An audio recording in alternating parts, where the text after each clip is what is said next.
Hello everyone, আসসালামু আলাইকুম। Finally Arifin শুভর মুভি আসতে যাচ্ছে, মুক্তি পেতে যাচ্ছে কোরবানি ঈদে, এবং সেটা হচ্ছে নীলচক্র। বারবিকিউ কি শুধু মানুষের খাইতে ইচ্ছা করে, কুত্তারও খাইতে ইচ্ছা করে। এটা হচ্ছে ফয়সাল স্যারের স্পেশাল রেসিপি। তাহলে তুই কিছু করছ নাই?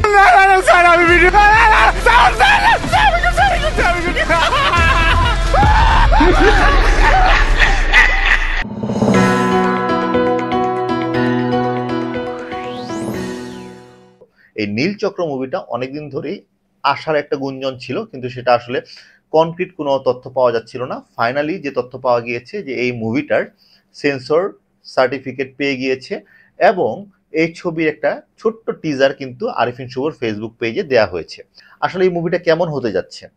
মুভিটা একটা ক্রাইম থ্রিলার জনরার মুভি হতে যাচ্ছে, যেখানে আরিফিন শুভ একজন পুলিশ অফিসার হিসেবে থাকবে, এবং সে তার শহরে ঘটে যাওয়া নারীদেরকে নিয়ে কিছু ক্রাইমের তদন্ত করতে নামবে, এবং সেই তদন্ত করতে যেয়ে কি কি নতুন মোড় নেয় গল্পে, কি কি রহস্য উন্মোচিত হতে থাকে। এই যে নারীদেরকে ঘিরে যে ক্রাইমটা হচ্ছে, সেটা বিভিন্ন রকম ক্রাইম হতে পারে। যেমন যে পোস্টার বা যেই ছবিগুলো পাওয়া গিয়েছে, সেখান থেকে বোঝা যাচ্ছে যে একটা সিন্ডিকেট নারীদেরকে ব্যবহার করে, নারীদেরকে ইউজ করে কিছু ভিডিও করছে, বা ডিজিটাল প্ল্যাটফর্মে নারীদেরকে ব্ল্যাকমেল করছে।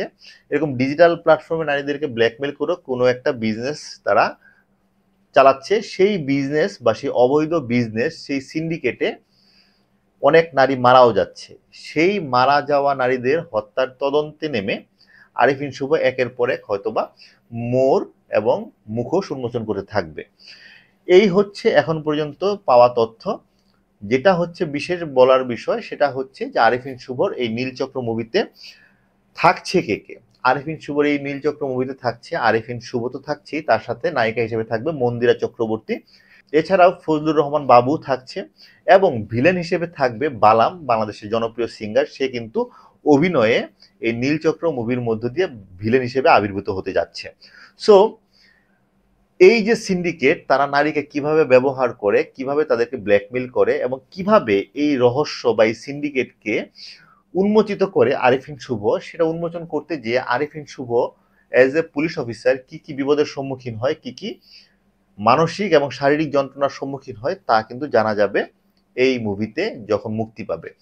এখনো পরিপূর্ণ টিজার মুক্তি দেয়নি।